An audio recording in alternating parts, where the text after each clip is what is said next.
আসসালামু আলাইকুম দর্শক, শুভেচ্ছা নিন। আপনাদের সবাইকে স্বাগত জানাচ্ছি আমি কনক সারোয়ার আজকের অনুষ্ঠানে। দর্শক, শিরোনাম দেখে বুঝতে পারছেন নিউ ইয়র্কের জাতিসংঘের অধিবেশন চলছে। সেই অধিবেশনে আমাদের অন্তর্বর্তী সরকারের প্রধান উপদেষ্টা ডক্টর মোহাম্মদ ইউনূস যোগ দিয়েছেন। তার সঙ্গে এবারই প্রথমবারের মতো ৩ টি রাজনৈতিক দলের ৬ জন প্রতিনিধি যোগ দিয়েছেন। তো এই বিষয়টি নিয়ে নানা ধরনের আলোচনা আছে, নানা ধরনের বক্তব্য আছে, নানা লেখালেখি হচ্ছে। তো সব মিলিয়ে আজকে আমরা আমন্ত্রণ জানিয়েছি বিষয়টি নিয়ে কথা বলার জন্য। পাশাপাশি আরো ২-১ টা বিষয় আছে, এগুলো নিয়ে কথা বলবেন। আমার সঙ্গে যোগ দিচ্ছেন ডক্টর নাকিবুর রহমান তারেক। তিনি জামাতের প্রতিনিধি দলের সদস্য। ডক্টর ইউনূসের এই জাতিসংঘের অধিবেশন যে টিম, সেই টিমে, এবং তিনি আমেরিকার একটি বিশ্ববিদ্যালয়ে শিক্ষকতা করেন। নাকিব ভাই, আপনাকে স্বাগত জানাচ্ছি আজকের অনুষ্ঠানে। জি, আসসালামু আলাইকুম। ধন্যবাদ কনক সরোয়ার ভাই আপনার অনুষ্ঠানে আমাকে আমন্ত্রণ জানানোর জন্য, এবং আপনার মাধ্যমে দর্শকদের শুভেচ্ছা জানাচ্ছি। না, আপনাকেও ধন্যবাদ। আমি জানি যে আপনি গ্র্যান্ড হায়াত থেকে যোগ দিয়েছেন। আপনারা সবাই এই হোটেলে অবস্থান করছেন। তো প্রথমেই আমরা আজকের মূল বিষয়টা নিয়ে কথা শুরু করি। যে আমরা দেখছি যে ধরেন ফেব্রুয়ারিতে নির্বাচনের কথা বলা হচ্ছে। কিন্তু এখন পর্যন্ত একটি রাজনৈতিক একটি অচলাবস্থাই বিরাজ করছে বলা চলে। যে জামাত ইসলামী পিয়ার দাবি করে বসেছে। ইসলামিক দলগুলোর সঙ্গে একটা জোটগতভাবে একটি জোট গঠনের চেষ্টা চলছে। উম আন্দোলনের কর্মসূচি নিয়েও মাঠে আছে। তো এখন ডক্টর ইউনূসের সাথে বিএনপির মহাসচিব, বিএনপির চেয়ারপারসনের আ পররাষ্ট্র বিষয়ক উপদেষ্টা, আপনাদের জনাব আব্দুল্লাহ মোহাম্মদ তাহের, আপনি, এনসিপির ২ জন সদস্য সচিব এবং তাসনিম জারা। তো এটা কি কোনো রাজনৈতিক সমঝোতার চেষ্টা ডক্টর ইউনূসের? নাকি আপনাদের সাথে অ্যা আ এই দেশের কারো কোনো ঊর্ধ্বতন কোনো মিটিং বা কি? মানে একটু যদি খোলসা করেন আমাকে ভালো হয় আরকি। জানতে চাই আমি। না, অনেক ধন্যবাদ ভাই। ডেফিনিটলি কনক ভাই, আপনি যে প্রশ্নগুলা করেছেন, আমি জানি যে অনেকের মধ্যেই অনেক প্রশ্ন আছে, এবং আপনার এই প্রশ্নগুলা মানুষের বিভিন্ন আবেগ, উৎকণ্ঠা, ভালোবাসা সবগুলারই সংমিশ্রণ। আমরা সবাই বাংলাদেশকে ভালোবাসি। আমরা চাই যে বাংলাদেশ উত্তরোত্তর উন্নতি করুক, সমৃদ্ধির দিকে এগিয়ে যাক। ফেব্রুয়ারিতে নির্বাচনের একটা টাইমলাইন ঘোষণা করা হয়েছে। আমরা সবাই আশা করি যে সেই ফেব্রুয়ারিতেই সুষ্ঠুভাবে নির্বাচন অনুষ্ঠিত হবে। সব দলই সেই নির্বাচনে অংশগ্রহণ করে একটা কনসেনসাসে জায়গায় পৌঁছাবে যে জায়গায় যে দলই বিজয়ী হোক, সেই দলকেই সরকার পরিচালনার জন্য অন্য সবাই সহযোগিতা করবে। আমার মনে হয় যে এরকম একটা আস্থার জায়গা তৈরি হওয়ার সুযোগ আছে। আমরা মনে করি যে সেটাই হওয়া উচিত। কিন্তু ডেফিনিটলি অনেক ধরনের আশঙ্কা হইতেই পারে, অনেক ধরনের চিন্তাভাবনা হতে পারে। কিন্তু এই রিয়ালিটিটা হলো যে বাংলাদেশের যেই সমস্যা, বাংলাদেশের যেই রাজনৈতিক বাস্তবতা, বাংলাদেশের রাজনৈতিক যেই ভিন্ন মত, এটার সমাধান বাংলাদেশের মাটিতেই হতে হবে। বাংলাদেশ থেকে ৭ সমুদ্র ১৩ নদী দূরে কেউ বাংলাদেশের জনগণের উপরে কোনো সিদ্ধান্ত নিয়ে চাপিয়ে দেবে, আর বাংলাদেশের জনগণ এটা মেনে নিবে। বাংলাদেশের জনগণকে এতটা না ঠিক আন্ডারএস্টিমেট করা মনে না হয় ঠিক। না, নকিব ভাই, ঠিক ওই প্রসঙ্গ না। ধরেন বাংলাদেশে ধরেন রাজনীতি এখন ধরেন বৈশ্বিক রাজনীতির সঙ্গে অনেকটা যুক্ত, বাংলাদেশের রাজনীতিও। সেই জায়গাটাতে ধরেন পৃথিবীর সকল দেশের নেতারা এখানে আছেন এই মুহূর্তে। সকল দেশের প্রতিনিধিরা আছেন। ওইটা একটা পার্ট। আর আরেকটা পার্ট হচ্ছে ধরেন বাংলাদেশে তো ধরেন এতটা ফ্রি সময়ও তো পাওয়া যায় না। হুম, মানে হুম। এখানে আপনারা আছেন একই হোটেলে, একই লবিতে, পাশাপাশি রুমে। তো কোনো কথাবার্তা কি হচ্ছে কিনা, কোনো আলোচনা ইতিমধ্যে হয়েছে কিনা বা হওয়ার কোনো সুযোগ আছে কিনা? মানে এটা যে একেবারে আনুষ্ঠানিক হইতে হবে এমন না। মানে এরকম কিছু চলছে কিনা আরকি? না, কথাবার্তা, দেখা সাক্ষাৎ তো হচ্ছেই। কিন্তু এখানেও কিন্তু আমাদের schedule গুলা খুবই প্যাকড। মানে খুব বেশি আ মানে এত বেশি ইভেন্ট এখানে হয় যে মেইন ইভেন্টের বাইরেও সাইড ইভেন্ট, তারপরে অনেক, আপনি যেটা বললেন যে বিভিন্ন দেশের আ বাণিজ্যিক প্রতিনিধি, বিভিন্ন দেশের রাজনৈতিক প্রতিনিধি, তাদের সাথে বৈঠক, এগুলাতে কিন্তু অনেক সময় চলে যায়। সো ফ্রি টাইম যে খুব বেশি আছে তা না। বাট ডেফিনিটলি আপনি যাদের কথা বললেন যে রাজনৈতিক নেতৃবৃন্দ এবং উপদেষ্টা মণ্ডলী এবং সফরসঙ্গী যারা এসেছেন, বিভিন্ন পররাষ্ট্র মন্ত্রণালয়ের কর্মকর্তা, সবার সাথে দেখা হচ্ছে এবং একটা কর্ডিয়াল পরিবেশ। এবং গত ৫ই আগস্ট কিন্তু আমাদেরকে এই পরিবেশটা নিশ্চিত করেছে। আমরাও দেখেছি যে যখন ঐক্যমত কমিশনে মিটিং হয় তখন কিন্তু রাজনৈতিক নেতাদের মধ্যে হাসি ঠাট্টা, চা খাওয়া, এটা কিন্তু একটা সুন্দর দৃষ্টি এবং একটা মানুষের চোখ জুড়ানোর মতো একটা দৃশ্য। এবং এটাও এখানে হচ্ছে যে আমাদের সাথে খুবই কর্ডিয়াল পরিবেশে বিএনপির হুমায়ুন ভাইয়ের সাথে গতকালকে আমি পাশাপাশি বসে, আমি হুমায়ুন ভাইকে আগে ওভাবে ভালো করে চিনতাম না, মানে উই ইমিডিয়েটলি কানেক্টেড। অনেক বিষয় নিয়ে হাসি তামাশা করলাম, গল্প করলাম, খাওয়া দাওয়া নিয়ে যে খাওয়া পছন্দ হচ্ছে কিনা। ফখরুল সাহেব আমার আব্বার প্রতিমন্ত্রী ছিলেন, আপনারা জানেন যে তাকে জি। তার প্রতি আমার অন্যরকম একটা শ্রদ্ধা আছে। এবং ফখরুল সাহেবের সাথেও অনেক বিষয় নিয়ে কথা হলো। সো সবকিছুর মধ্যে কিন্তু সবকিছুর ঊর্ধ্বে যে আমাদের মানে রাজনৈতিক মতবিরোধ, রাজনৈতিক মতানৈক্য, এটা কিন্তু একটা গণতন্ত্রের সৌন্দর্য। আমরা সবাই যদি একভাবে চিন্তা করি তাহলে কিন্তু দেশ একটা জায়গায় গিয়ে আটকে যাবে। আমরা সবাই যদি এক এক রকম চিন্তা করি তখন এর মধ্যে দিয়ে একটা ভালো ফল আসবে। আমরা যদি, কিন্তু এখানে যেটা আমাদের বুঝতে হবে যে আমরা যার যার জায়গায় যদি মানে ইগোর জায়গা থেকে আমরা বসে থাকি, কোনো কম্প্রোমাইজ না করার চিন্তা করি, তখনও এটা ভালো না। কিন্তু ভিন্ন মত আসতে হবে এবং ভিন্ন মত আমার প্রকাশ করার এই স্বাধীনতাটা থাকতে হবে। এবং এই এতটুকু স্পেস আমাদের জুলাই দিয়েছে যে আমি যেটা চিন্তা করি এটা ভালো মন্দ পরে দেখা যাবে, এটা আমি যেন ফ্রিলি বলতে পারি, আর্টিকুলেট করতে পারি এবং জনগণের কাছে এই মেসেজটা নিয়ে যেতে পারি। তারপরে জনগণ যদি আমার এই দাবিকে, আমার এই চিন্তা ভাবনাকে প্রত্যাখ্যান করে করে কিংবা বলে যে তোমাদের এই দাবিটাকে মডিফাই করো, অন্য অন্য যারা ভিন্ন মত পোষণ করছে তারা এক টেবিলে এসে যদি নেগোশিয়েট করে, একটা মিডল গ্রাউন্ড কিন্তু তখন আসা যায়। সো এটাই কিন্তু গণতন্ত্রের সৌন্দর্য। কিন্তু এই জায়গাতে মানে এই রাজনৈতিক বিরোধকে আমরা যদি মাঠে ময়দানে মারামারিতে নিয়ে যাই, এটা হলো মানে এটা হলো জি, অনভিপ্রেত। আমি আমি এই প্রসঙ্গতে আসছি। দর্শক, ডক্টর নকিবুর রহমান হচ্ছেন জামাত ইসলামীর সাবেক আমির, যিনি জুডিশিয়াল জাস্টিসের শিকার হয়ে অ্যা বে পৃথিবী ত্যাগ করেছেন। জনাব মতিউর রহমান নিজামীর ছোট ছেলে। বড় ছিল। মতিউর মতিউর রহমান নিজামীর বড় ছেলে। তো আ কিন্তু নকিব ভাই ধরেন, তাহলে এই যে ডক্টর ইউনূসের সাথে এ ৩ টা রাজনৈতিক দলের নেতাদেরকে কেন যুক্ত করা হলো? মানে ডক্টর ইউনূসের উদ্দেশ্যটা কি? মানে আপনাদের তো আসলে এখানে কিছু আ আনুষ্ঠানিকতা আছে, কিছু অনুষ্ঠান, সেমিনার এগুলো ছাড়া তেমন কোনো কাজ নাই। তো হঠাৎ করে ধরেন ডক্টর ইউনূস কেন ৬ জনকে আনলেন, গুরুত্বপূর্ণ ৬ জনকে ইনক্লুড করলেন তার প্রতিনিধি দলে? মানে উনার কি উদ্দেশ্য? না, উনার যেটা উদ্দেশ্য, মানে আমি একটু মানে যেই মানুষের যেটা কল্পনা ওটা আমি আগে অ্যাড্রেস করে, মানুষের যেই কি হুম, বলা হুম, যায় কনস্পিরেসি থিওরি যদি আমরা বলি, সেটা হুম, হুম, একটা থিওরি হলো যে আওয়ামী লীগ প্রচন্ড বিক্ষোভ করবে, উনি নিজের পিঠ বাঁচানোর জন্য এই ৩ টা দলকে নিয়ে এসেছেন ঢাল হিসেবে। কিন্তু হুম, রিয়ালিটি হলো যে ডক্টর মোহাম্মদ ইউনূসকে, উনি যেহেতু রাষ্ট্রপ্রধান, ওনাকে এখানকার সিক্রেট সার্ভিস প্রোটোকল দেবে এবং এসএসএফ ওনাকে প্রোটেক্ট করবে।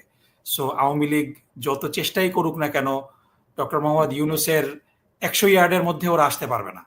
মানে ইটস জি, ইম্পসিবল। সো ওই জায়গাটা চিন্তা করার কোনো কারণ নাই যে ডক্টর মোহাম্মদ ইউনূসের প্রোটেকশন দরকার, এজন্য তিনি রাজনৈতিক দলগুলোকে নিয়ে এসেছেন। এটা সম্পূর্ণভাবে একটা মানে ভুল বিবেচনা। মানে আমরা যদি এই বিবেচনাটা করি তাহলে পরে আমরা রাষ্ট্রীয় প্রোটোকল সম্পর্কে আমাদের ধারণা নেই। মানে এটাই আমাদের বলতে হবে যে কোনো জায়গায় ডিসরাপ্ট করার কোনো সুযোগ নেই।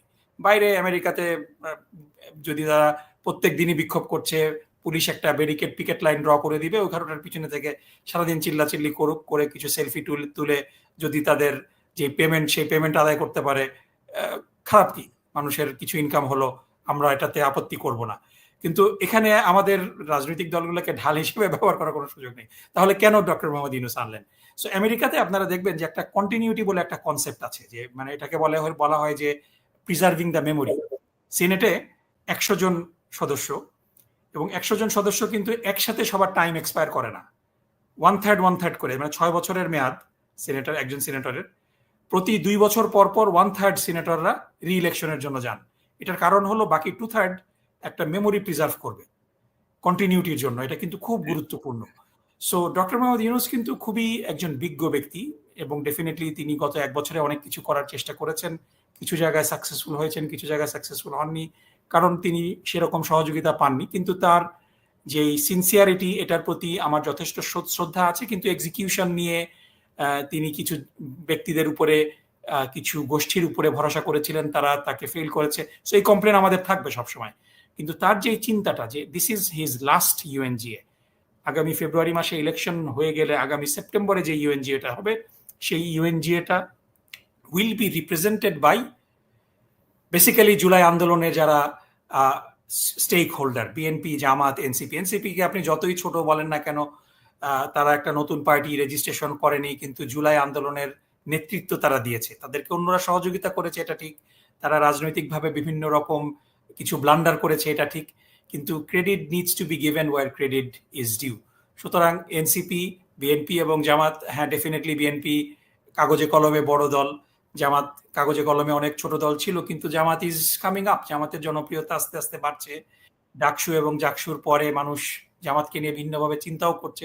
সো ডক্টর মোহাম্মদ ইউনূসের যে চিন্তা যে সরকারি দল থাকুক, বিরোধী দল থাকুক, আগামী দিনগুলাতে এই দলগুলাই বাংলাদেশের ভবিষ্যৎকে একটা জায়গায় নিয়ে যাবে। সুতরাং তাদেরকে এই কন্টিনিউটির মধ্যে অন্তর্ভুক্ত করা। আমরা গতকালকে অংশগ্রহণ করেছিলাম খুব হাই লেভেল একটা মিটিংয়ে, সেটা হলো ইউএস বাংলাদেশ বিজনেস কাউন্সিল, বাংলাদেশে যে সমস্ত আমেরিকার বড় বড় ব্যবসা প্রতিষ্ঠান ইনভেস্ট করে। সো তারা কিন্তু একটা কমফোর্টের জায়গা দেখতে চায় তাদের ইনভেস্টমেন্ট কন্টিনিউ করার জন্য, কারণ কোথাও একটা রিলেশনশিপ তারা তৈরি করলে সেই রিলেশনশিপটা আবার অন্য কারোর সাথে তৈরি করতে কিন্তু তাদের একটা বেগ পেতে হয়, এবং পলিসিগুলো চেঞ্জ হয় কিনা, ড্রাস্টিক্যালি চেঞ্জ হয় কিনা, এটা কিন্তু চিন্তা করে তারা ইনভেস্টমেন্ট করার আগে। এবং সেখানে ডক্টর মোহাম্মদ ইউনূস সাহেব আমাদের 3 দলকেই বক্তব্য রাখার জন্য বলেছেন। সমস্ত ইনভেস্টরদের, ব্যবসা প্রতিষ্ঠানদের যারা অলরেডি ব্যবসা করছে, বাংলাদেশে ব্যবসা করতে আসতে চায়, তাদের বিভিন্ন দলের কাছে প্রশ্ন ছিল, ওয়ান অন ওয়ান আমরা কথা বলেছি। সো এর মাধ্যমে একটা কনফিডেন্স তারা পাচ্ছে যে দলগুলোর মধ্যে বিভিন্ন মতবিরোধ থাকতে পারে, কিন্তু একটা জায়গায় সবাই এক, যে বাংলাদেশের অর্থনৈতিক উন্নতি দরকার, অর্থনৈতিক সমৃদ্ধি দরকার, এবং পলিসিগত জায়গায় খুব বেশি মানে অর্থনীতিকে উন্নয়নের কন্টিনিউটির জন্য যেই যে জায়গাগুলো আছে, মানে এক্সিকিউশন ক্যান বি ডিফারেন্ট, কিন্তু আমরা যদি দেখি যে মূল জায়গাগুলোতে মুক্তবাজার অর্থনীতির কথা বলেন আপনি, তারপরে ইনভেস্টমেন্ট বান্ধব অর্থনীতির কথা বলেন, বাংলাদেশকে একটা $1 ট্রিলিয়ন অর্থনীতিতে রূপান্তর করা, মূল দলগুলার কিছু কর্মসূচিতে ভিন্নতা থাকতে পারে, কিন্তু মূলনীতিগুলা কিন্তু একই, যে বাংলাদেশের অর্থনীতিকে আরো সামনে এগিয়ে নিয়ে যাওয়া, আরো ইনভেস্টররা কিভাবে আসে। সো এই কনফিডেন্সটা এটাই কিন্তু মূলত উদ্দেশ্য। ধরেন নকিব ভাই, ধরেন আপনাদের কনফিডেন্স বিল্ডিং এর একটা প্রচেষ্টা, ভালো উদ্যোগ, কিন্তু আপনাদের মধ্যে যদি সমঝোতা না হয়, আপনারা যদি রাজনৈতিক বাস্তবতা না বুঝতে পারে প্রধান দলগুলো, তাহলে তৃতীয় পক্ষ তো বেনিফিটেড হবেই। তখন এই কনফিডেন্স আসলে খুব বেশি কাজে আসবে বলে তো মনে হয় না। আর একজন আমাকে বলছিলেন যে ওই যে ছেলে মেয়ের বিয়ের আগে হয় না, ইদানিং মার্কেট টার্কেটে নিয়ে যায় অভিভাবকরা, যে ওরা হাঁটতে হাঁটতে ঘুরে ফিরে একটু কথাবার্তা বলে, পরিচিত হয়, একটু বোঝার চেষ্টা করে, ওইরকম একটা উদ্যোগ হতে পারে। এখন আপনারা কিভাবে নেবেন, আপনাদের মধ্যে আসলে সমঝোতা হবে কিনা, আলোচনার সুযোগ আপনারা কাজে লাগাবেন কিনা এই দলগুলো, সেটা আপনাদের উপর নির্ভর করে। আমি আমি আমি জাস্ট জানতে চাইতে পারি আপনার কাছে, আপনি যতটুকু বলেন। তো বিএনপি জামাত ঐক্যবদ্ধ ভাবে ধরেন 15-16 বছর মার খেলো, একটা গালি তো হয়ে গেছিল, যেখানে যাই ঘটুক বিএনপি জামাত। তো সেখানে 5ই আগস্টের পরে আপনাদের এই প্রধান 2টা দলের মধ্যে এই যে একটা বিপরীত অবস্থান, একটা বৈরী অবস্থান আমরা দেখছি। জামাত বিএনপিকে ছাড়ছে না, বিএনপি জামাতকে ছাড়ছে না। তো এই সিচুয়েশনটা কেন হলো? মানে আপনাদের মধ্যে আপনি কি মনে করেন, মানে কোন দল ট্র্যাপড হলো আরকি? মানে কেউ না কেউ তো ট্র্যাপড হইছে এখানে। অনেকে মনে করেন যেটা আরকি, সেটা গোয়েন্দাদের দ্বারা হোক, এদেশের গোয়েন্দা হোক, পার্শ্ববর্তী গোয়েন্দা হোক। মানে এই অবস্থাটা কেন হলো? হঠাৎ করে এই 2টা দলের মধ্যে এই বিরোধের অ্যা কেন হলো, বা এটা এখনো কেন সমাধান হলো না? প্রায় 1 বছর পার হয়ে গেল। দেখেন ভাই, এটা আমি মনে করি না যে বিরোধ। এটা কিন্তু গণতন্ত্রের সৌন্দর্য। সবাই যদি এক কথা বলে, মানুষের তো কোনো চয়েস থাকলো না।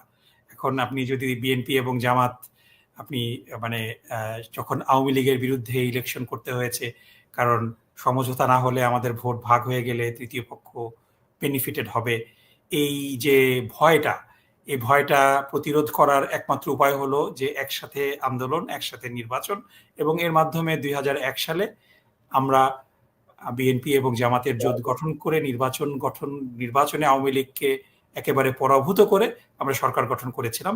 এবং 2008-এও যদি নিরপেক্ষ নির্বাচন হতো, 2008-এ মঈন আহমেদ আর্মিদের দ্বারা এই ঘটনাগুলো আরো সামনে আসবে যে কিভাবে ব্যালট স্টাফিং করেছিল। 2018 এবং 2008-এর নির্বাচন প্রিটি মাচ একই রকম হয়েছিল, শুধুমাত্র সংবাদপত্রের স্বাধীনতা ছিল না, সোশ্যাল মিডিয়া ছিল না, এজন্য এই ব্যালট স্টাফিং গুলা, রাতের ভোটটা এক্সপোজড হয়নি। সো যখন আপনার একটা শত্রু সামনের উপরে নিঃশ্বাস ফেলবে এবং সেই শত্রুকে আপনার মোকাবেলার জন্য ঐক্য দরকার, সেই ঐক্যটা তো আমাদের ছিল এবং এই ঐক্যের মাধ্যমে ঐক্যটা গত 15 বছরে মাঝে মাঝে একটু ডিসরাপ্টেড হয়েছে এবং সর্বশেষ শুধু বিএনপি জামাত না, সারা দেশের মানুষ ঐক্যবদ্ধ হয়ে সেই স্বৈরাচারের পতন ঘটিয়েছে এবং স্বৈরাচার বাংলাদেশ থেকে বিদায় নিয়েছে। এবং আমি যদি আমার রাজনীতির বুঝ যদি মানে খুব অপরিপক্ক না হয়ে থাকে, মানে আমি যদি একেবারে মানে শিশু না হয়ে থাকি, তাহলে কনক ভাই আমি আপনাকে গ্যারান্টি দিয়ে বলতে পারি বাংলাদেশে আওয়ামী লীগের রাজনীতিতে ফিরে আসা খুব সহজ হবে না। কারণ হলো যে একটা দলের আপনি যদি চিন্তা করেন যে সমস্ত সংসদ সদস্য, সমস্ত কেন্দ্রীয় নেতা, সমস্ত স্থানীয় নেতা, যারা অর্গানাইজার, তাদের সমর্থক গোষ্ঠী যারা পুলিশ প্রশাসনে ছিল, জনপ্রশাসনে ছিল, মিলিটারিতে ছিল, ইভেন বিচারপতি, ইভেন মসজিদের ইমাম পর্যন্ত পালিয়ে গিয়েছে। সো গ্রাউন্ডে কিন্তু আওয়ামী লীগের কোন ভাই আমাকে 1 মিনিট একটু সময় দেন, তাদেরকে মোবিলাইজ করার মতো তো কেউ নাই গ্রাউন্ডে। যারা আছে অ্যারেস্ট হয়ে গিয়েছে এবং আরো যারা আছে অ্যারেস্ট হবে। আওয়ামী লীগকে সরকার আওয়ামী লীগের কার্যক্রমকে নিষিদ্ধ করেছে এবং বিচার সাপেক্ষে আওয়ামী লীগের রাজনীতিও নিষিদ্ধ করে দেওয়া হবে। সুতরাং আপনার সামনে তো ওই ভয়টা নেই যে আমরা যদি আমাদের মধ্যে অনৈক্য, কারণ বিষয়টা হলো যে সবার একটা রাজনৈতিক এজেন্ডা থাকে এবং সেই এজেন্ডাগুলা প্রত্যেকেরই ভিন্ন। বিএনপির 31 দফা আছে, আমাদের 41 দফা আছে, এনসিপির এরকম দফা আছে। সো প্রত্যেকটা দলেরই দফা থাকবে, কিন্তু সব দফা এক দফায় যখন চলে যায়, মানে একটা জায়গায় ঐক্য থাকতে হয়। সো আমাদের সমস্ত বাংলাদেশের জনগণের মধ্যে একটা জায়গায় ঐক্য ছিল, 9 দফা দিয়েছিল ছাত্রদের পক্ষ থেকে, সেই 9 দফা এক দফায় রূপান্তরিত হলো। যে 9 দফার মধ্যে হয়তো একটা দফায় আমাদের মধ্যে কিছু মতানৈক্য হবে, কিন্তু একটা জায়গায় আমরা সবাই একমত যে বাংলাদেশে ফ্যাসিস্টকে ফিরিয়ে আনা যাবে না। এই জায়গাতে এখনো মানুষ একমত। কিন্তু এর বাইরে প্রত্যেকটা দলের নিজস্ব এজেন্ডা আছে, যে আমাদের নিজস্ব এজেন্ডা আছে, আওয়ামী লীগের নিজস্ব এজেন্ডা আছে, এবং অ্যাগ্রেসিভলি আপনি আপনার এজেন্ডা বাস্তবায়নের জন্য চেষ্টা করবেন। এটাই হলো রাজনীতির সৌন্দর্য। এখন এই মানে যেহেতু আমরা একটা ইলেকশন সাইকেল আছে, আমি একটা এক্সাম্পল দিতে চাই যে আপনি আমেরিকান ফুটবল কতটা দেখেন জানি না, আমি মানে আমেরিকান ফুটবলের খুব বড় ভক্ত। এটা খুব ভায়োলেন্ট গেম, মানে একেবারে কুস্তাকুস্তি, মারামারি সবই হয়, তাই না? But it is between the whistle. আপনি যখন খেলা শুরু হবে তখন থেকে খেলা যখন শেষ হবে তখন পর্যন্ত এই মারামারিগুলো অ্যালাউড। খেলা শেষ হয়ে গেলে আপনি কাউকে গিয়ে ধাক্কা মারবেন না, আপনি কোলাকুলি করবেন। সো এখন বিএনপি এবং জামাত এবং এনসিপি 3টা দলই বাংলাদেশের মূল রাজনীতি করছে। এবং আপনি যত ছোট দলই হন, যত বড় দলই হন, আপনি যদি ক্ষমতায় যাওয়ার আপনার অ্যাসপিরেশন না থাকে, you shouldn't be in politics. আপনি ক্ষমতায় আসবেন কি আসবেন না, এটা একটা রিয়েলিস্টিক চিন্তা ভাবনা পলিসি লেভেলে থাকতে হবে। কিন্তু if you think that you will never come to power, তাহলে আপনার রাজনীতি করার কোনো দরকার নেই। সো সেই জায়গা থেকে বাংলাদেশ জামাত ইসলামী ডেফিনেটলি এখন মানে this is the first time বাংলাদেশের মানুষ একটা মানে বাইনারি ইকুয়েশনের মধ্যে জামাতকে চিন্তা করছে। কারণ বিষয়টা হয়েছে কি যে বাংলাদেশে মানে কিংবা পৃথিবীর কোনো দেশেই একটা যখন বাইনারি অপশন থাকে যে আপনি ইদার অর, আওয়ামী লীগ অথবা আওয়ামী লীগ বিরোধী, তখন একটা থার্ড পলিটিক্যাল পার্টির জন্য কিন্তু জনপ্রিয়তা পাওয়া খুব কঠিন। এটা সব জায়গায়। আমেরিকা তো ডেমোক্রেটিক পার্টি আর রিপাবলিকান পার্টির বাইরেও অনেক পার্টি আছে, আপনার লিবারেটেরিয়ান পার্টি আছে, গ্রিন পার্টি আছে, তারা কিন্তু সুবিধা করতে পারে না, যদিও তাদের প্রচুর সমর্থন আছে, কিন্তু বাইনারি চয়েসের মধ্যে পড়ে যায়। সো বাংলাদেশের রাজনীতিতে এতদিন ছিল আওয়ামী লীগ ভার্সেস এন্টাই আওয়ামী লীগ, যে এন্টাই আওয়ামী লীগ শক্তির নেতৃত্ব দিয়েছে বিএনপি দীর্ঘদিন। সো এখন যেহেতু আওয়ামী লীগ নেই রাজনীতিতে, আওয়ামী লীগের জনপ্রিয়তা শূন্যের কোঠায়, মানুষ যে তাদের 30% 40%-এর গল্প করে, এটা সত্যিকার অর্থে নেই, এটা একেবারে মিনিমাম। এবং যারা আছে মানে তাদের যে অর্গানাইজ করার ক্যাপাবিলিটি যাদের আছে, তারা তো দেশ ত্যাগ করেছে, তারা তো দেশে নেই। বাইরে থেকে কেউ বললো 2-1 ঘটা করে মিছিল করায়, এটা দিস আর জাস্ট ব্লিপস, পয়সা দিয়ে মানুষকে এগুলো করানো হয়, সাধারণ মানুষের সাথে এর কোনো সম্পর্ক নেই। সুতরাং বিএনপি এবং জামাতের একটা ইউনিক অপরচুনিটি আছে তাদের জনপ্রিয়তা যাচাই করা, এবং এটার জন্য ডেফিনেটলি কিছু আগলি মোমেন্ট আছে, but it's between the whistle. যখন রাজনৈতিক মাঠে আমাদের বক্তব্য বিবৃতি গরম গরম কথাবার্তা বলা শেষ, সন্ধ্যার সময় আমরা গলা মিলিয়ে চা খাবো, খাওয়া দাওয়া করবো, গল্প গুজব করবো। এটা কিন্তু স্বাভাবিক। এটা এই এই সৌন্দর্যটাই কিন্তু বাংলাদেশের মানুষ দেখতে চায়, এবং এটা it's a good side. So এটাকে আপনি আপনারা নেগেটিভ হিসাবে নেবেন না, এটাকে আপনারা গণতন্ত্রের সৌন্দর্য হিসাবে নেবেন। ঠিক নেগেটিভ বিষয় না। ধরেন দুটো বিষয় আমি আপনার কাছে একটু জানতে চাই যে ধরেন আমরা কিন্তু জামাতের অতীতের থেকে যদি এখনো পর্যন্ত আসি, বিভিন্ন সময় কিন্তু জামাত কিছু রাজনৈতিক ভুল সিদ্ধান্ত নিয়েছে। ধরেন ৭১ এর কথা যদি বলি, বা ধরেন বিএনপির সঙ্গে আপনারা জোট বেঁধে আন্দোলন করলেন। আবার সেই বিএনপির বিরুদ্ধেই আপনারা মাঠে আন্দোলন করলেন। আবার বিএনপির সাথে সরকারে গেলেন। তো এরকম কোথাও কোনো ভুল হচ্ছে কিনা? এরকম কোনো ভুল পরাগ ভাই, আমি সিদ্ধান্তের একটু পথে আপনারা যাচ্ছেন কিনা? একটু এটা এখন এটা এখানে অনেকেরই প্রশ্ন। এটা আপনি ক্লিয়ার, নিশ্চয়ই এই জাতীয় প্রশ্নের না না মুখোমুখি ডেফিনেটলি হয়েছেন। জি। It is valid, it is a valid concern. বিষয়টা হয়েছে কি, যে রাজনীতিতে আপনি যখন সিদ্ধান্ত নেন, আপনি সঠিক সিদ্ধান্ত নিচ্ছেন নাকি ভুল সিদ্ধান্ত নিচ্ছেন, এটার থেকে আউটকামটা কি হচ্ছে এটা হলো বিষয়। আপনি ভুল সিদ্ধান্ত নেওয়ার পরও অনেক সময় ইউ গেট লাকি, যে আপনি আপনার বিজয় হয়ে যায়, তাই না? কিন্তু অনেক সময় আপনি সঠিক সিদ্ধান্ত নেওয়ার পরও ইন লং রান দেখা যায় যে আপনার সিদ্ধান্তটা আসলে সঠিক ছিল না। তখন মনে হয়েছিল সঠিক, ৫ বছর পরে গিয়ে দেখা যায় যে that was the biggest blunder. এখন বিষয়টা হলো যে রাজনৈতিক দল রাজনৈতিক সিদ্ধান্ত নিবে, এবং রাজনৈতিক সিদ্ধান্ত যখন নেয় তখন সেই সময়ের পারিপার্শ্বিক বিষয়গুলোকে সামনে নিয়ে একটা সিদ্ধান্ত নেওয়া হয়। এবং কোনো রাজনৈতিক দলের উপরে কিন্তু আসমান থেকে ওহী নাজিল হয় না। তারা তাদের নিজস্ব চিন্তা চেতনা বিচার বুদ্ধি এবং পরামর্শের ভিত্তিতে সিদ্ধান্তটা নেয়, এবং সেই সিদ্ধান্তটা সঠিকও হতে পারে ভুলও হতে পারে, এবং এটার বিচারের দায় দায়িত্ব জনগণ নিবে। তবে আপনি যে রেফারেন্সটা দিলেন যে বিএনপির সাথে আন্দোলন করেছে, আবার বিএনপির বিরুদ্ধে আন্দোলন করেছে, সো আমি আপনাকে মানে এখানে ডেফিনেটলি মানে এটা এটা বলতে কোনো আমার কোনো মানে কি বলা যায় যে হেজিটেশন নেই, যে 93, 94, 95 সালে আওয়ামী লীগের সাথে জামাত যেই কেয়ারটেকার সরকারের আন্দোলন করেছে, এই আন্দোলনটা জামাতের একটা বড় শুভাকাঙ্ক্ষী সমাজ ভালোভাবে নেননি। এটার একটা প্রতিফলন আমরা 96 সালে নির্বাচনে দেখেছি। কিন্তু আপনি যদি একটু অবজেক্টিভলি চিন্তা করেন যে কি বিষয় নিয়ে আন্দোলন হয়েছে, মানে এটা কি আওয়ামী লীগকে ক্ষমতায় আনার জন্য আন্দোলন হয়েছিল? তখন আন্দোলনটা হয়েছিল কেয়ারটেকার সরকারের দাবিতে, যে কেয়ারটেকার সরকারের দাবি আজকেও বিএনপি করছে। না, আমি এবং আমি এই বুঝতে পারছি। দাবিটা, জি, কনক ভাই জি। ১ মিনিট, আমি ১ মিনিট সময় নিই আপনার কাছ থেকে, হুম, যে হুম, এই দাবিটা এখন না যদি আমরা চিন্তা করি যে এই দাবিটা কি খুব অযৌক্তিক দাবি ছিল? এখন আওয়ামী লীগ, আমি আওয়ামী লীগকে পছন্দ করি না, আওয়ামী লীগ একটা যৌক্তিক দাবিতে আমাকে সমর্থন করছে, এজন্য কি আমি বলবো যে তুমি এই দাবি করতে পারবা না? সো বিষয়টা হলো এখানে আমি আমি আমি আপনাদেরকে জাজ করছি না, আমি জাস্ট আপনাদের সামনে রিয়ালিটিটা বলছি। এবং ঠিক আছে, যদি জামাতের এই আওয়ামী লীগের সাথে যুগপৎ আন্দোলনে গিয়ে ভুল হয়, তাহলে পরে আমি আবার একটু স্মরণ করিয়ে দিতে চাই যে ৮০-র দশকে ৮৭ সালে এবং ৯০ সালে যে এরশাদ বিরোধী আন্দোলন হয়েছে, সেখানে বিএনপি কার সাথে আন্দোলন করেছে? এরশাদ বিরোধী আন্দোলন বলেন, আওয়ামী লীগের সাথে কি করেনি? করছে। আওয়ামী লীগ বিএনপি। না, তাহলে ওইটা পরে আপনি ওইটা যদি ভাই আপনি যদি জামাতকে আপনি আওয়ামী লীগের সাথে একটা গণতান্ত্রিক আন্দোলন করার দোষী সাব্যস্ত করেন, তাহলে তো সেই দোষী সাব্যস্ত আপনাকে বিএনপিকেও করতে হবে ৮৭ সালে, ১৯৯০ সালে।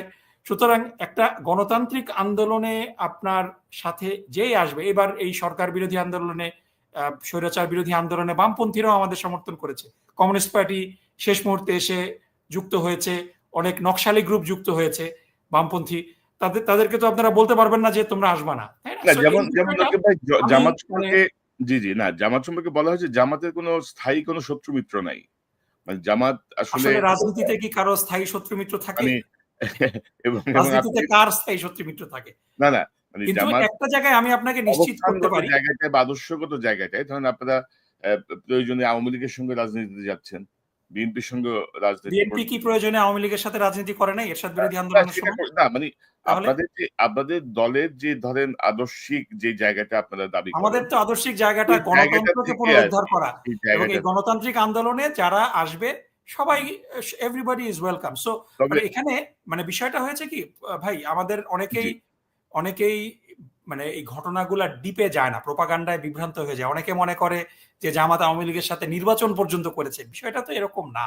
জামাত শুধুমাত্র আন্দোলন করেছে, এবং এটারও একটা পরিপ্রেক্ষিত আছে যে না, যেমন 1991 সালের যে নির্বাচনটা ছিল, সেই 86 নির্বাচনে সালের যে কিন্তু রায়, সেই নির্বাচনে জামাত কিন্তু বিএনপিকে নিঃশর্তভাবে সমর্থন দিয়েছিল, কোনো কিছু মন্ত্রিত্ব চায়নি, এবং ওই সময় যদি জামাত যা চাইতো তাই কিন্তু বিএনপি দিতে বাধ্য ছিল, কারণ বিএনপি সরকার গঠন করতে পারছিল না।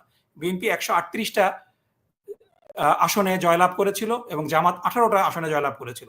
জামাতের এই নিঃশর্ত সমর্থনের প্রতিদানটা, এবং এটা বিএনপির খালেদা জিয়ার প্রতি আমি প্রচন্ড শ্রদ্ধাশীল। তিনি জামাত ইসলামী এবং বাংলাদেশের মানুষের কাছে সবচেয়ে সম্মানিত ব্যক্তি, আমি আপনাকে গ্যারান্টি দিয়ে বলতে পারি।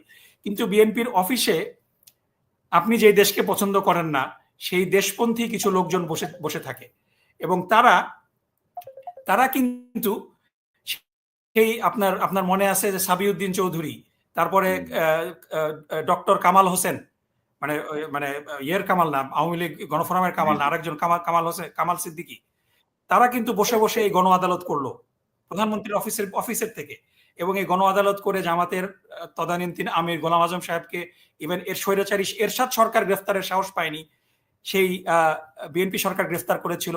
এবং ওই সময় বিএনপির যারা ভারতপন্থী, যেমন শেখ রাজ্জাক আলী, তারপরে হুইপ আশরাফ, যারা পরবর্তীতে বিএনপির দুঃসময় বিএনপিকে ত্যাগ করেছিল, তারা বিভিন্ন শিক্ষা প্রতিষ্ঠানে, খুলনাতে বিএল কলেজে শিবিরের উপরে নির্মম অত্যাচার চালিয়েছে, শিবিরের নির্বাচিত জিএস আব্দুল হালিমকে জবাই করে হত্যা করেছে। সো এই যে নির্যাতন, এটার পরিপ্রেক্ষিতে যে আমাদের একটা অংশ বিএনপির উপরে ক্ষুব্ধ ছিল, এটার একটা রেজাল্ট ছিল।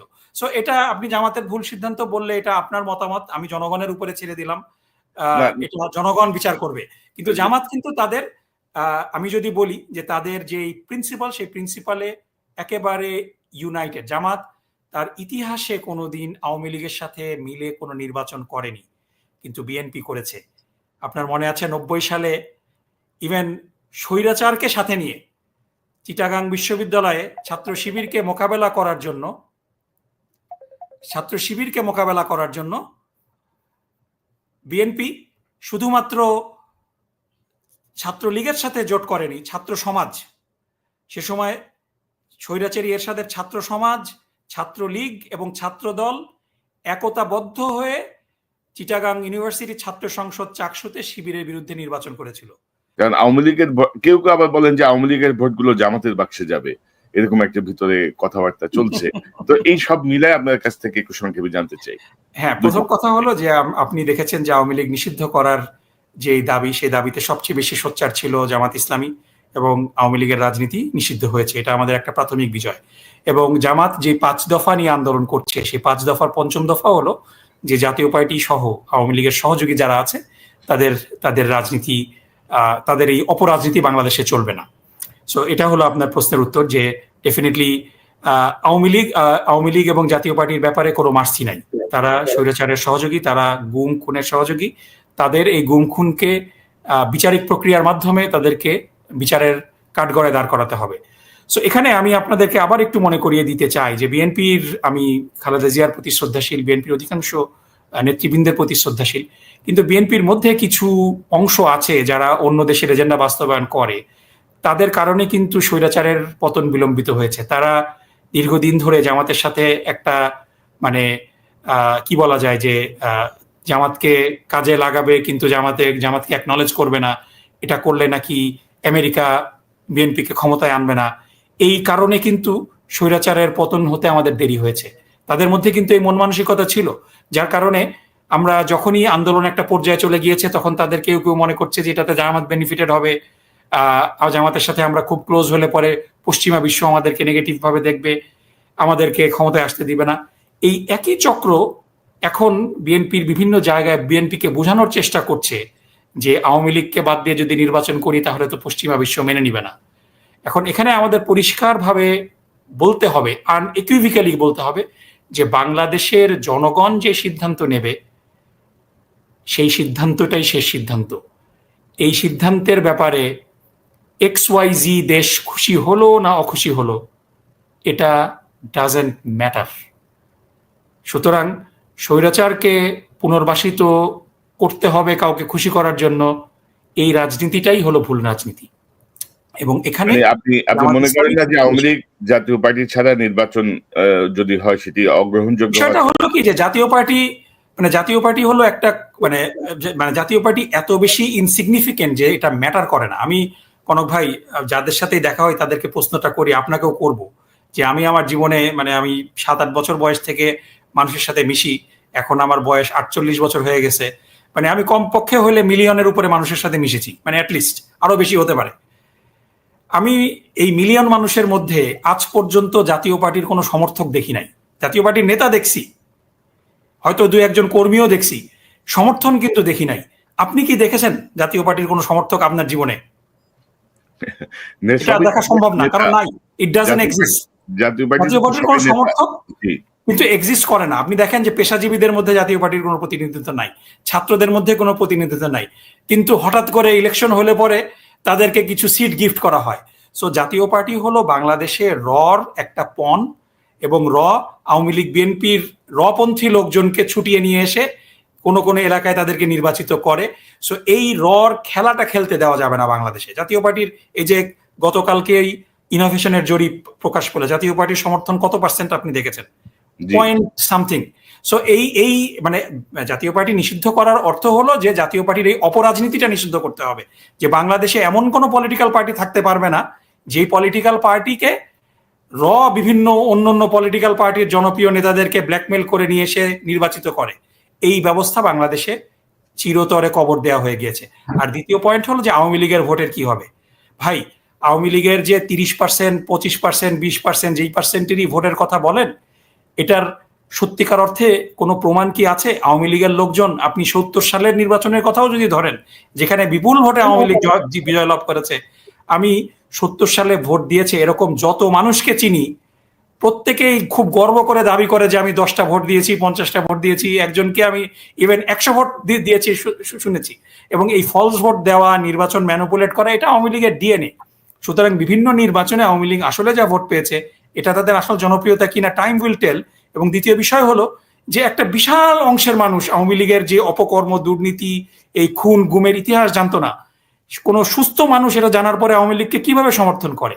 এরপরে আর একটা লেয়ার হলো যে এরপরও কিছু মানুষ অন্ধ থাকে, এবং এই অন্ধ লোকজনকে ভোট কেন্দ্রে তো আপনার আনতে হবে। ভোট কিন্তু অটোমেটিক না। আপনি যদি দিল্লি থেকে ফোন করে বলে দেন, কিংবা কি বলে আপনার টেলিগ্রামে বক্তৃতা দিয়ে দিয়ে বলেন যে ভোট দিয়ে আসো, it's not gonna work like that. আমি আপনাকে সিম্পল এক্সাম্পল দিই।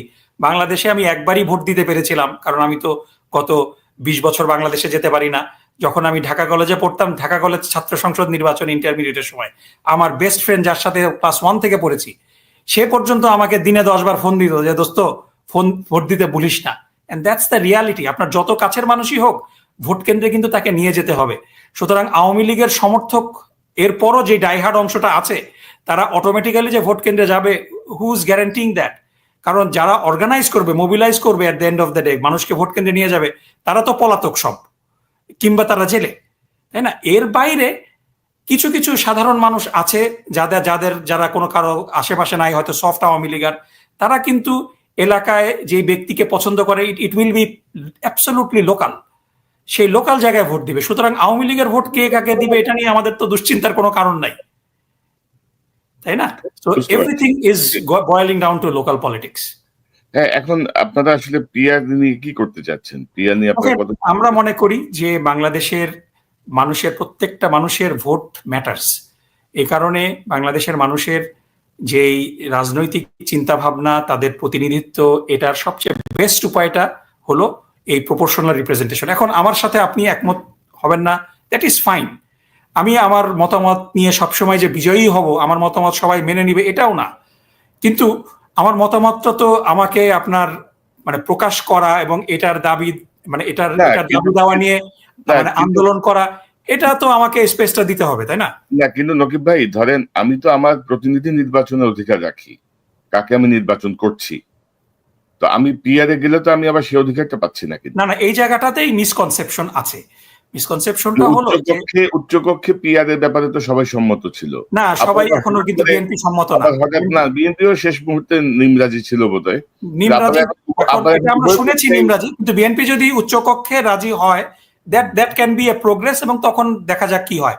কিন্তু আমি যেটা বলছি যে যে যুক্তিটা দেওয়া হয় যে আপনি দল নির্বাচন করবে, মানে মানুষের কোনো ভোট থাকবে না। পিআর সিস্টেম কিন্তু এক এক জায়গায় এক এক রকম। There are many formulas. Turkish formula আছে, তারপরে নিউজিল্যান্ডের ফর্মুলা আছে। সো বেসিক্যালি মানুষের ভোট কিন্তু ম্যাটার করে এবং একটা থ্রেশহোল্ড আপনার থাকবে।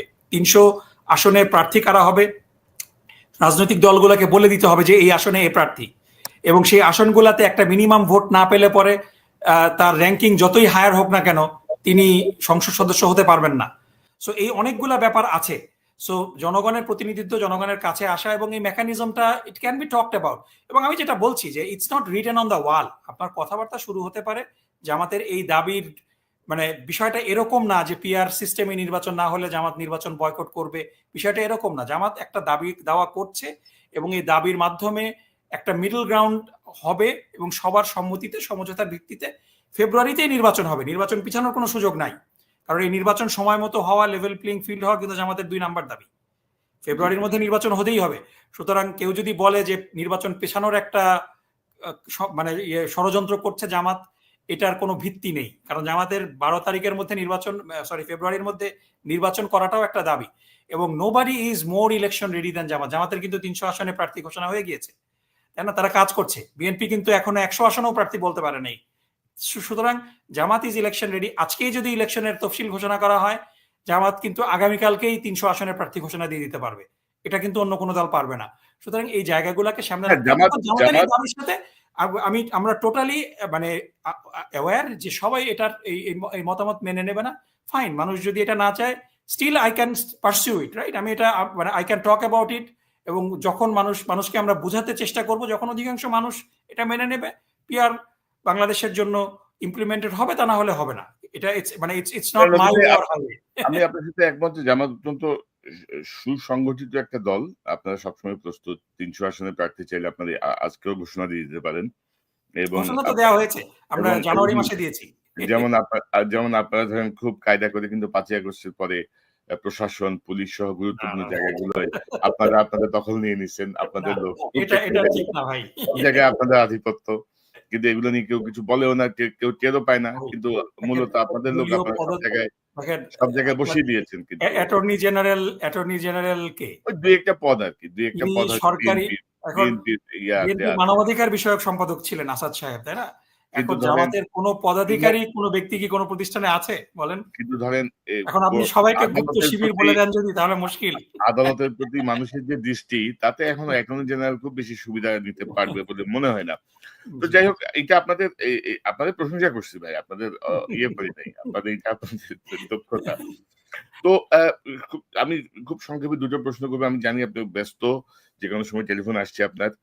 তো এই যে ইউএনএ আপনারা আপনার নেতৃবৃন্দ আসার পরে যে অ্যাটাকটা হলো, এবং পরবর্তীতে আমরা অনুসন্ধান করে দেখলাম যে আওয়ামী লীগ আমলে নিয়োগ পাওয়া ছাত্রলীগ, যুবলীগের সবাই বহাল তবিয়তে আমাদের এই জাতিসংঘ মিশনে বসে আছে।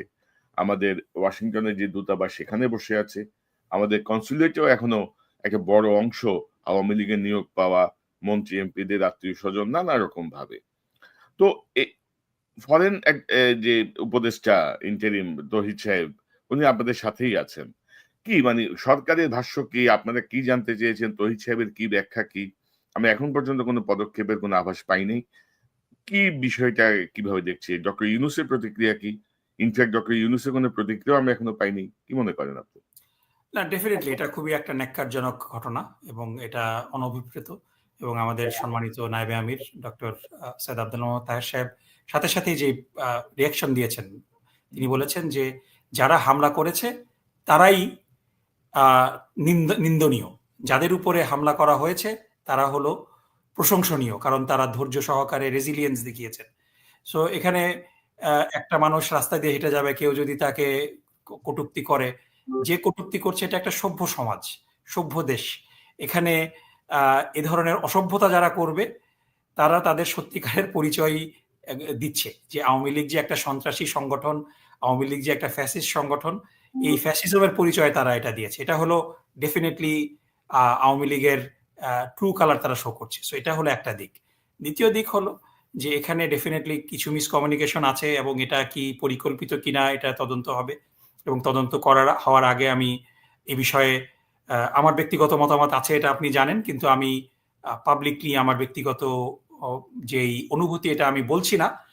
তদন্তের মাধ্যমে যেটা প্রকাশিত হবে, আমি তার প্রতি শ্রদ্ধা রেখে আমি আমার ব্যক্তিগত মতামতটাকে আমি একটু সাপ্রেস করছি। কিন্তু আমি ডেফিনেটলি দেখেছি খুব কাছ থেকে যে কি পরিমাণ অসহযোগিতা হচ্ছে ministry of finance, ministry of foreign affairs এবং দূতাবাসের সমন্বয়হীনতার মাধ্যমে। এবং আমি বলতে পারি যে প্রধান উপদেষ্টার সাথে আমাদের যতগুলা ইন্টারাকশন হয়েছে, তিনি খুবই সংক্ষুব্ধ এই বিষয়টা নিয়ে, এবং তিনি এই বিষয় নিয়ে সঠিক তদন্তের আশ্বাস দিয়েছেন। সো আমরা অপেক্ষা করি যে তদন্তে কি আসে, কারণ এই বিষয়টা খুবই অনভিপ্রেত, এবং এটা কোনো এক্সকিউজ নেই।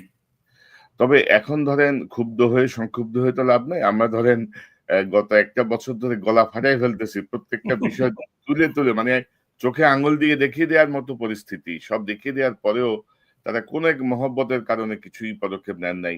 এবং আপনি জানেন যে আপনি কতটুকু বলবেন জানি না, এই ইন্টারিম গভর্নমেন্ট তো আসলে অনেকে ফেলিয়ার এর পথে আরকি। মুরুব্বি অধ্যুষিত, মুরুব্বি শাসিত যে ইন্টারিম, এটা তো আপনি নিজেও বুঝতে পারছেন। যেহেতু আপনি জি, জি, অবশ্যই। সরকারি প্রতিনিধি দলে আছেন, আমি আপনাকে এই প্রসঙ্গে যেতে চাই না। তো অ্যা অ্যা ২ টো বিষয় আমি একটু জানতে চাই। একটা হচ্ছে যে অ্যা অ্যা আপনার বাবাসহ ৬ জনকে জুডিশিয়াল কিলিং এর শিকার হতে হয়েছে। আমরা গত ১ বছরে আপনারা এই ব্যাপারে কোন পদক্ষেপ নিয়েছেন বলে আমার জানা নাই। এই জায়গাটা কেন আপনারা আ সামনে আনেন নাই? বা এই ব্যাপারে আপনাদের মূল পরিকল্পনাটা কি? এই খুব সংক্ষেপে আমি আরেকটা না, প্রশ্ন ডেফিনিটলি একেবারে আনিনি তা না। কারণ এগুলার মানে বিষয়গুলো হয়েছে কি যে বাংলাদেশের যেই আইন, সেই বিদ্যমান আইনে কিছু করার অবকাশ নেই। So we have to be creative. কারণ বাংলাদেশের কাউকে যদি, মানে মেইনলি আমরা আলহামদুলিল্লাহ আমরা আমাদের সম্মানিত নেতা এটিএম আজহারুল ইসলামকে মুক্ত করতে পেরেছিলাম। কারণ তার ছোট্ট একটা জুডিশিয়াল রিকোর্স বাকি ছিল। তার যেই জুডিশিয়াল রিভিউটা, সেই রিভিউটা যদিও গভর্নমেন্ট ডিসমিস করে দিয়েছিল, কিন্তু ডিসমিস করেছিল in the absence of defence lawyer. So এই ছোট্ট একটা গ্রাউন্ডে আমরা কিছু সাবমিশনের চেষ্টা করেছি, কিন্তু ফাঁসি দিয়ে দেওয়ার পরে রিভিউ করা এই বিষয়টা নিয়ে, কারণ অনেক দেশে আমেরিকাতে মিসট্রায়ালের তদন্ত হয়, একটা আপনার জাস্টিস কি বলে এটাকে, বলে আপনার ট্রুথ কমিশন না কি যেন একটা কমিশন আছে, আমি এটার নামটা জানি না। তারা ইভেন ডেথ পেনাল্টির, যারা একদম ডেথ পেনাল্টির জন্য ওয়েট করছে, এটাও আবার রিভিউ করে, বিচার হয়ে যাওয়ার পর, এক্সিকিউশন হয়ে যাওয়ার পর রিভিউ করে। বাংলাদেশের এক্সিস্টিং সংবিধান কিন্তু এগুলো দেয় না। So we have to be creative. আমরা যেটা করতে পারি সেটা হলো যে মিথ্যা সাক্ষ্য দেওয়া হয়েছে তাদের বিরুদ্ধে আমরা মামলা করতে পারি মিথ্যা সাক্ষ্যের জন্য, যারা ষড়যন্ত্র করে তদন্তের নামে মিথ্যা রিপোর্ট দিয়েছে তাদের বিরুদ্ধে। সো এই বিষয়গুলা, কারণ বিচারপতি যখন রায় দেয়, এটাকে যদিও এটা জুডিশিয়াল কিলিং, হত্যা, কিন্তু বাংলাদেশের সংবিধান অনুযায়ী তারা ইমিউন, তাদেরকে এটার কারণে শাস্তি দেওয়ার বিধান নাই। কিন্তু এখানেও কিছু বিষয় আছে যে ষড়যন্ত্রের একটা ব্যাপার থাকে, কনস্পিরেসি একটা মামলা আছে, যে তারা যদি কনস্পিরেসি করে কাউকে হত্যা করার জন্য, এবং এই কনস্পিরেসির সাথে শেখ হাসিনা সহ বিচারপতিদের যদি কোলিশন থাকে, তখন মামলা করার সুযোগ থাকে। সো এটা নিয়ে আমরা এক্সপ্লোর করছি, কিন্তু আমাদের স্টেপ বাই স্টেপ, হ্যাঁ, স্টেপ বাই স্টেপ যেতে হবে। আমাদের প্রথম স্টেপটা ছিল যে আমাদের নেতা এটিএম আজহারুল ইসলামকে মুক্ত করা, যেটার জন্য সময় লেগেছে, এবং এটাতেও সরকারের বিভিন্ন পর্যায় থেকে অসহযোগিতা হয়েছে। এবং আমরা কিছুক্ষণ আগে যার কথা বলছিলাম, তিনি তার পদাধিকার কিন্তু তিনি ব্যবহার করেছিলেন, যার কারণে ১ বছর লেগেছে এটিএম আজহারুল ইসলামের মুক্ত হতে।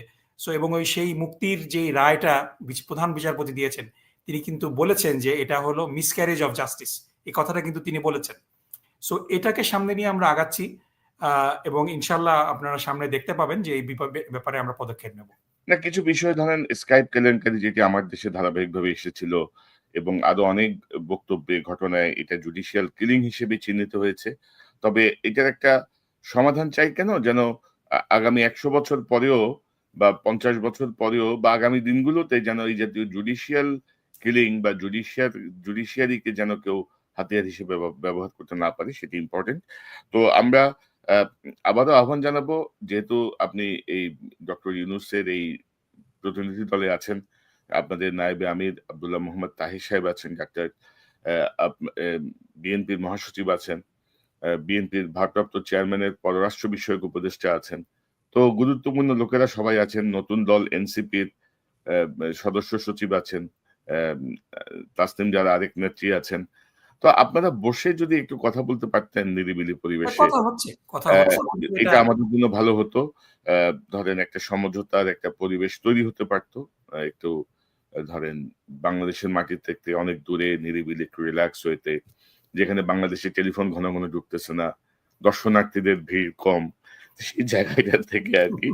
তো এখানে সে দর্শনার্থীদের ভিড় আরো বেশি ভাই। সেখানে সেটা আমি জানি অবশ্য গ্র্যান্ড হায়াতের অবস্থা। তো আরেকটা প্রশ্ন, এই প্রশ্নটা আমি আর লম্বা করতে চাই না। অনেক সময় এত সময় কথা বলারও কথা ছিল না আপনার সাথে। হুম। তো কেউ মনে করছেন যে ডাকসু এবং জাকসুর পরে অ্যা জামাতে ইসলামী ওভার কনফিডেন্স এ ভুগছে। যে ডাকসুতে বা জাকসুতে যেভাবে আমরা বিজয় পেয়েছি, জাতীয় নির্বাচনেও বোধহয় আমরা এমন একটা ব কিছু একটা করে ফেলতে পারব। অ্যা রাজনৈতিক বাস্তবতা কি তাই বলে জনাব নাকিবুর রহমান? না, আমি তো ওভার কনফিডেন্স দেখি না ভাই। আপনি যে কোথায় অনেকে দেখেন? মনে বরং করছেন আরকি যে জামাত যেভাবে অনেকে মানে আ বাইরের মানুষ মানে জামাত যেভাবে এখন ডিল করছে বা যেসব বক্তব্য বা যা কিছু তাতে মনে হচ্ছে যেন অনেকেই মনে করছেন। আমি মনে করছি না। না, আমি এটা মনে করি না কনক ভাই। কারণ ডেফিনিটলি জাকসু নির্বাচন একটা ছাত্রদের প্রতিনিধিত্ব নির্বাচনের বিষয়। জাকসু নির্বাচনও সেটা। সো এটাতে মানে আমাদের ডেফিনিটলি উই ফিল গুড। এটা there is no doubt about that. এবং কিছু মানুষ যারা আমাদেরকে খুব বেশি আন্ডার এস্টিমেট করতেন, মনে করতেন যে আমরা নারী বান্ধব না। আ আমরা আ আমাদের ব্যাপারে একটা স্টিগমা ছিল যে এরা হুজুর মানুষ, খুব একটা কোয়ালিফাইড লোক না। সো কিছু স্টিগমা কেটে গিয়েছে। সো এই ব্যাপারে কিছু বিএনপির সমর্থকরা প্যানিকড। কারণ definitely Chhatradal could have performed better. মানে সাধারণ মানুষের মধ্যে তারা মনে করে যে পরিমাণ জনপ্রিয়তা তাদের আছে, সত্যিকার অর্থে হয়তো তাদের জনপ্রিয়তা সেই পরিমাণ নেই। সো মানে it's a reality check for some people, এবং বিএনপির যারা রাজনীতি করে তাদের জন্য এটা একটা মানে লেসন হতে পারে যে ডেফিনিটলি তারা বলতে চায় যে তারা প্রিপেয়ার্ড ছিল না। জাতীয় নির্বাচনের জন্য কি বিএনপি প্রিপেয়ার্ড?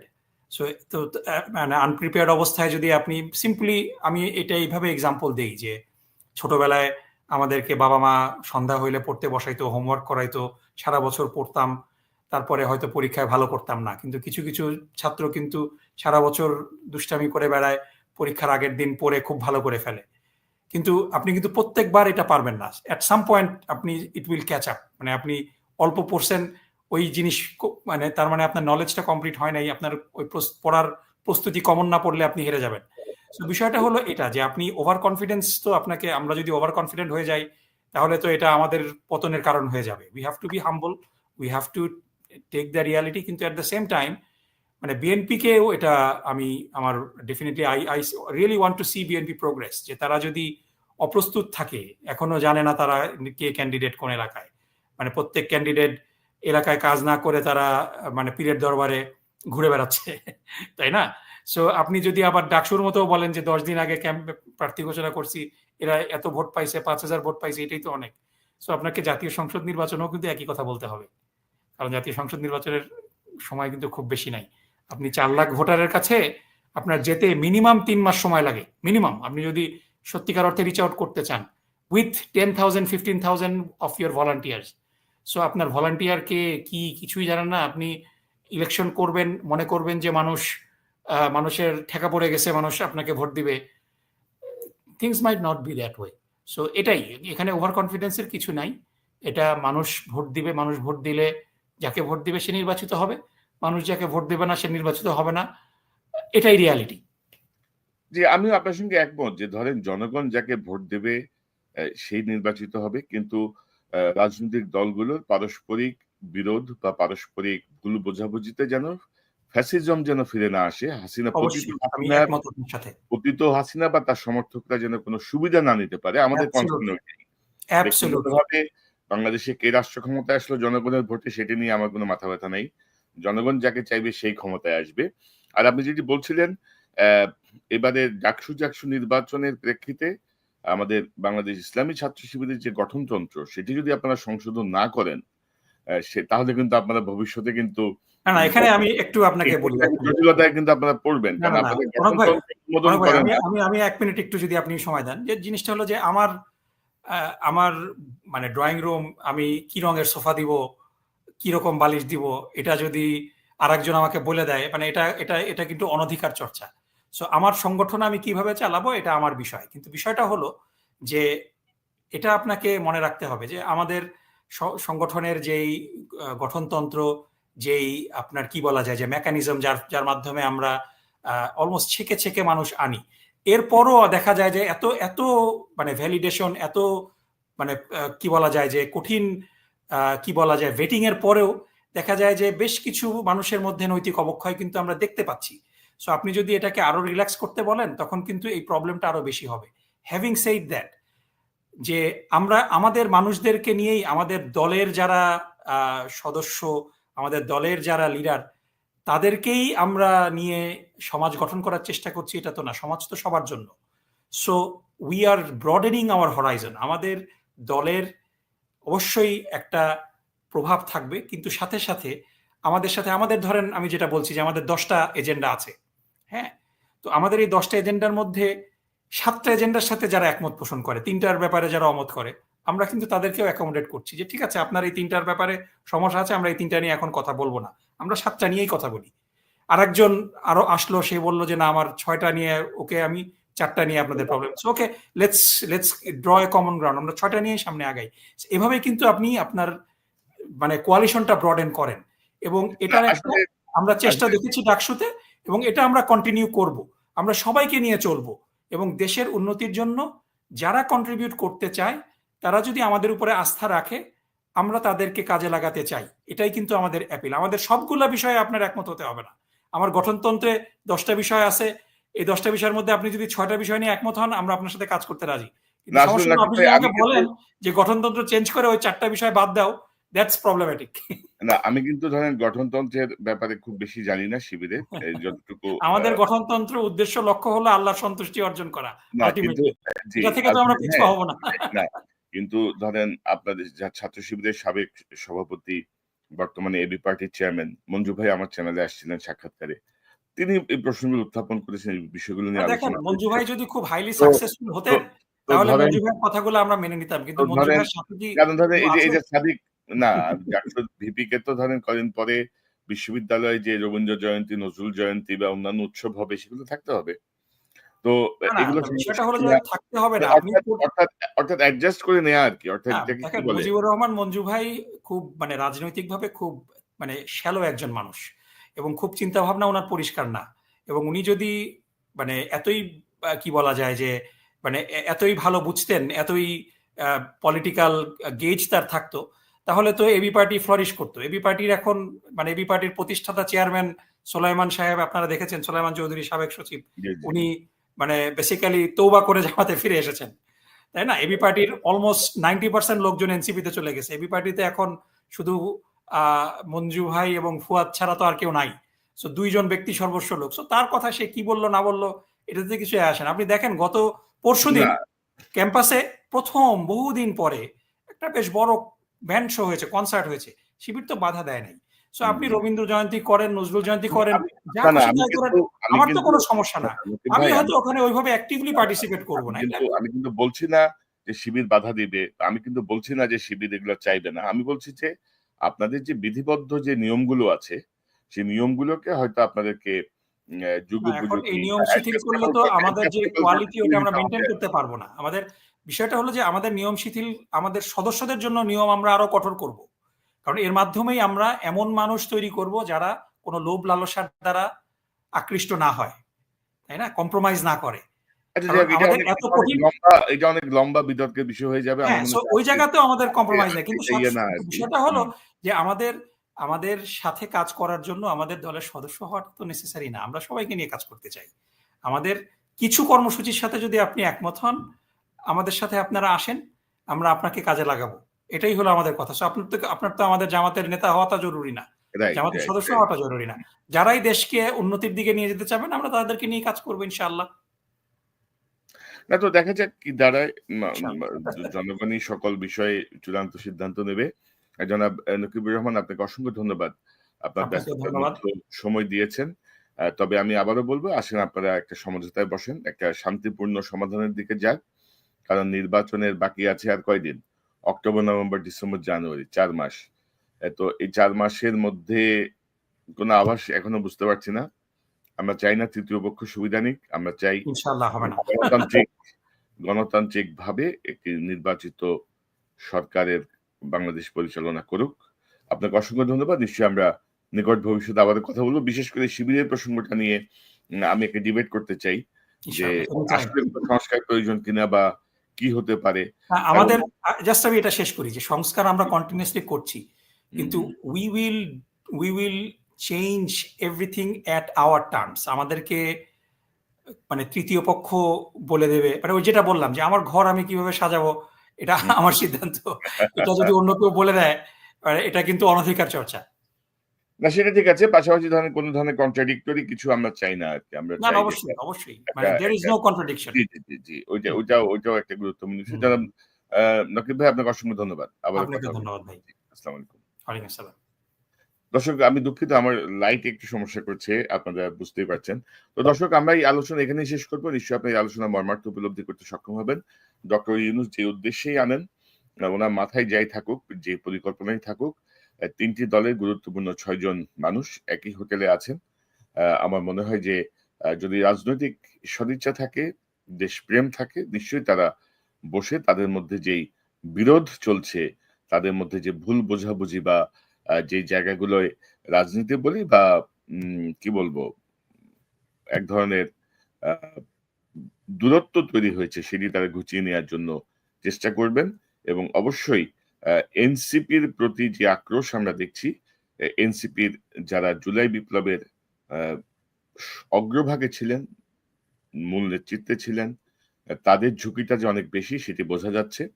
তো সেই জায়গাটায় আমার মনে হয় যে সকল রাজনৈতিক দলের একটি ঐক্যমত্য অত্যন্ত জরুরি। না হলে ফ্যাসিবাদ যদি ফিরে আসে তাহলে পরিণতি কিন্তু খুবই খারাপের দিকে যাবে। তো আমরা এই আহ্বান জানিয়ে আজকের অনুষ্ঠান এখানেই শেষ করছি। আবারও দেখা হবে ইনশাআল্লাহ। আসসালামু আলাইকুম।